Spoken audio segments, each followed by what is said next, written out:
Bueno, muchas gracias. Es un placer estar aquí en Getafe hablando de movilidad sostenible. Decías tú que esto a lo mejor no era un tema central ahora que estamos con los recortes en la sanidad. Yo creo que al contrario.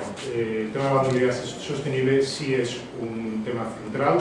Hay un refrán que dice que es mejor prevenir que curar.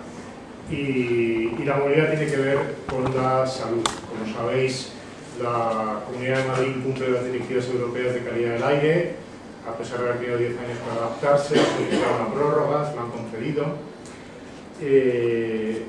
Y según un estudio que se publicó en El País en 2010 por un doctor miembro del Instituto Municipal de Barcelona, si en un área metropolitana como la de Barcelona se respetaran los límites de contaminación que recomienda la Organización Mundial de la Salud, que son más exigentes que las directivas europeas, él calculaba que se podrían ahorrar unos 6.400 millones de euros al año en afecciones, 1.800 ingresos hospitalarios por causas cardiorrespiratorias, 5.500 de bronquitis crónicas, etcétera, etcétera. Es decir, muchas veces no se valora económicamente las consecuencias que tiene una u otra decisión. Hace unos años en Madrid se optó por ampliar la M30, se invirtieron 6.000 millones de euros en esta obra. Quizás si se hubiera hecho de otra manera, buscando reducir el uso del coche y apostando por una movilidad sostenible, la inversión hubiera sido mucho menor y además hubiera producido un ahorro, como ya he dicho, por las enfermedades que causa la contaminación que crea el tráfico.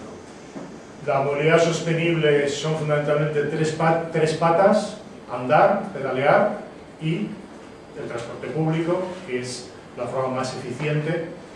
La movilidad tiene que ver también con el altísimo consumo de petróleo y por lo tanto con la dependencia del exterior en la balanza de pagos por el pago de esa factura, y tiene que ver también, lógicamente, con el uso del espacio urbano. Dicen que la abundancia y presencia de aves en un ecosistema es indicativo de la salud de ese ecosistema. Bien, pues la presencia y abundancia de bicis en un espacio urbano sería, en este sentido, también indicativo de la salud de ese ecosistema. Con más bicis, los coches van más despacio, hay menos coches, hay menos agresividad, hay más espacio para las personas.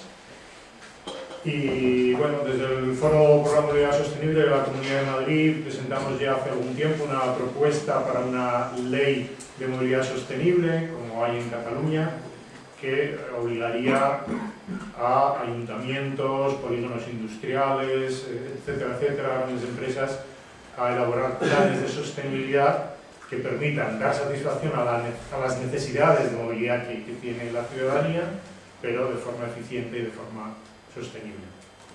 Y se llenan de bicis, entonces claro, el ayuntamiento no tendrá más remedio que ver cómo se regula, qué infraestructuras se hacen, etcétera, etcétera. O sea que las dos cosas son importantes, ¿no? Movimientos sociales, iniciativas ciudadanas e iniciativas institucionales. Bueno, yo creo que cuando se acomete cualquier tipo de infraestructura o de medida, ya sea para el transporte público, para la movilidad ciclista, peatonal, etcétera, etcétera, hay una cosa que creo que es muy importante, que es la participación ciudadana. Es decir, que las cosas se hagan respondiendo a las necesidades reales de la movilidad. Y con mucha frecuencia esto no se hace así. En la Comunidad de Madrid ha habido una importante inversión en transporte público y, sin embargo, porcentualmente pues se ha disminuido el número de usuarios del transporte público frente a los usuarios del coche.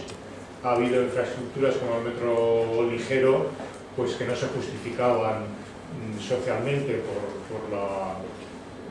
los flujos de viajeros que se podían prever, ¿no? Más bien parecen inversiones hechas por razones puramente electorales. Y ahora, con la crisis, pues se justifica la subida de las tarifas del transporte diciendo que claro, que el usuario hay que repercutirle esas infraestructuras que se han hecho. Cuando las autopistas, Madrid es el territorio de la Unión Europea con mayor número de kilómetros por millón de habitantes, muy por encima de Berlín, de París o de Londres, y esas infraestructuras las hemos pagado todos, aunque no las usemos, aunque no vayamos en coche, vayamos en bici o andando. Entonces, eso es un tema importante, la participación en ese sentido. Respecto de la bici pública, pues bueno, yo creo que pasa como en otras cosas, depende de las circunstancias y como se ha dicho antes, pues depende del uso real que tenga.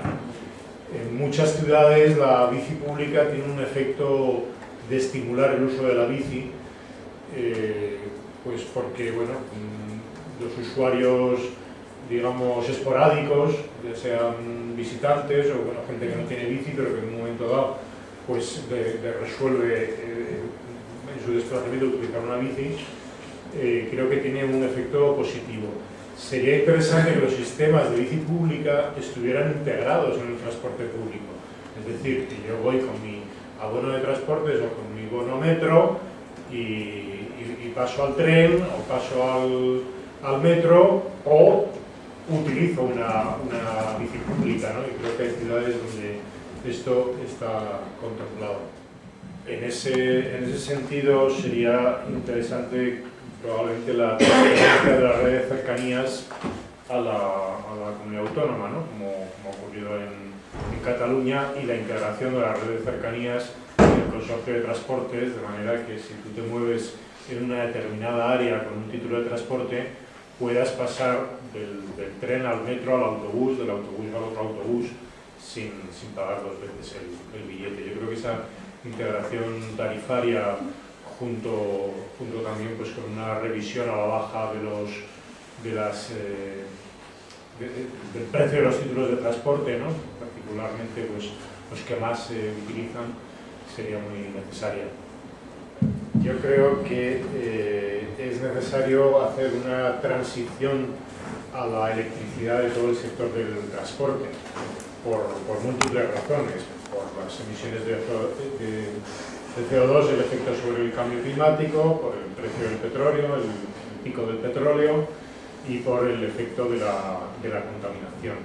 Efectivamente, bueno, yo también he vivido esa experiencia de ir en bicicleta detrás de un autobús en Madrid, asfixiándote por el humo que te va echando el autobús, ¿no? Todo el transporte público realmente debería de ser eléctrico en un plazo pues, de X años, ¿no? De 10, 15, no lo sé. A mí eso me parece imprescindible. Incluso el vehículo privado, pues también la perspectiva, yo no creo que sea posible, digamos, prohibirlo, eliminarlo totalmente, ¿no? Pero sí que debería de haber una transición hacia el coche eléctrico. El transporte eléctrico no contamina directamente, contamina en la medida en que la generación de la energía eléctrica puede suponer también contaminación, pero si es de origen renovable, ni siquiera eso, ¿no? Yo creo que en las ciudades es necesario renovar el parque de autobuses, pues un poco hacia esa idea de electrificar y eliminar el motor de combustión.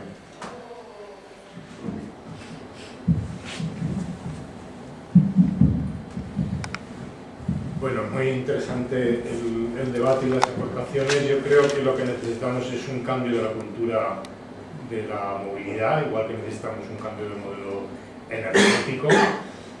Es necesario reducir las necesidades de movilidad, como se ha apuntado en varias intervenciones, es decir, reducir tanto el número de viajes como el número de kilómetros que hacemos en cada viaje. Eso se podría hacer con un tipo de urbanismo, un urbanismo compacto, donde se compartan los usos residenciales, comerciales, culturales, etcétera, etcétera, También, como se ha apuntado, con un parque público de vivienda de alquiler a precio social, que bueno, pues permita que la gente pueda vivir más cerca de su trabajo, cambiando de vivienda cuando cambia de trabajo.